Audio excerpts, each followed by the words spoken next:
The is it book cover? comes out in April of next year, so Okay. 4-ish months away, and it is all the things I've learned navigating both AI and generally like training, recruiting, helping people run businesses, so on and so forth. But it's how to navigate the job market. It's called The Invisible Advantage. That's the title. Subtitle is How to Navigate the Job Market in the Age of AI, which is really like the core promise of the book.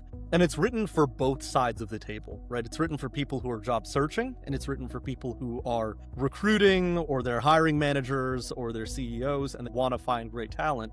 Because AI has distorted the market so much on both sides, right? Now, if you're a person job searching, you might get pre-screened by an AI. And that's a totally different world from just a couple of years ago. Conversely, if you're a recruiter, you might get 1,000 applications, half of which have been written by AI.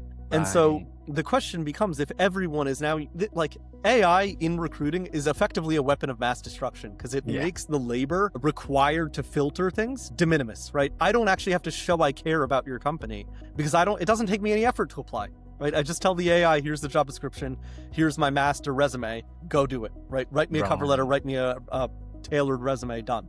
I wouldn't say that's a good approach. I articulate a better approach in the book, but people do it, right? And people flood the market, thousands and thousands of applications per month, and sometimes it works. But the side effect of that is it floods every single job. Like most jobs, if they pay K or more, will get 1,000 applications in a week.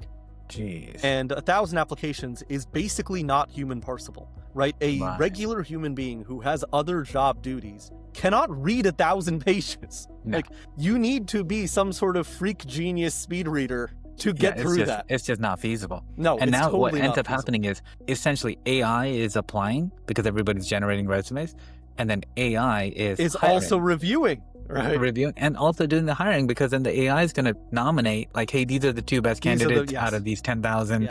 Pick one.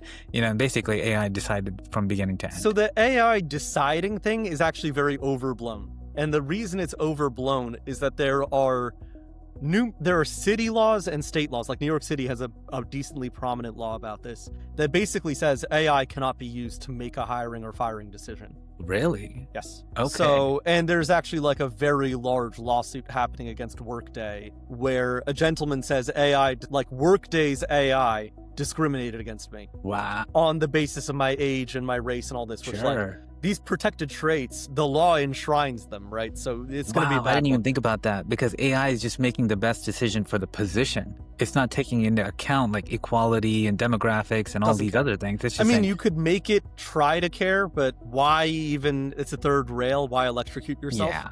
No, then that just gets more hairy, because it's like, who's going to put their gender on a resume? Like, do you have to now? Because AI wouldn't know your gender. And so, we want that to go into the calculus. It just kind of makes it more hairy. So typically the way I see things happen is at the earliest stage, the way that I would write this prompt, and there's a bunch of prompts pre-written in the book as well, because I wanted to solve the problem for people. I would basically give AI the job description, and I would sequentially feed it each resume and basically say, for this resume, read the job description, dissect the resume line by line, and match those lines up to the responsibilities of the job description. Based on that, give me a confidence score in percent that the person was a fit. And I'd say, like, be cynical, right? Because AI tends to be too nice, generally speaking. Right. So I would say be a little cynical, adopt the perspective of the CEO, right? And you could tell a little bit about the CEO or the hiring manager. And what that does is not give you a yes or no, which is what gets you into trouble, but it gives you a ranking, and that tends to help. The book then starts talking about, well, how do you circumvent this process entirely as a candidate? Because actually, like, this is, if you get caught in this 1,000-person review cycle, that's sort of like the cutting room floor in a movie, right? Like, so many things are just going to get scrapped in the final edit. So instead, you have to network your way in. But networking your way in is also now a problem, right? Because the quick napkin math, right? If 1,000 people apply, 10% of those people are very high initiative, and they reach out to you, Sonic, saying, hey, can I talk to you 15 minutes about this job?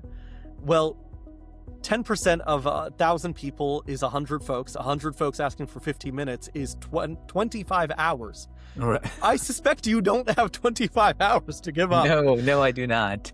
So the book starts talking about these other ways to get in front of people that have nothing to do with the job, right? Because this new world of AI, as I was mentioning in customer support, makes unprofitable things profitable.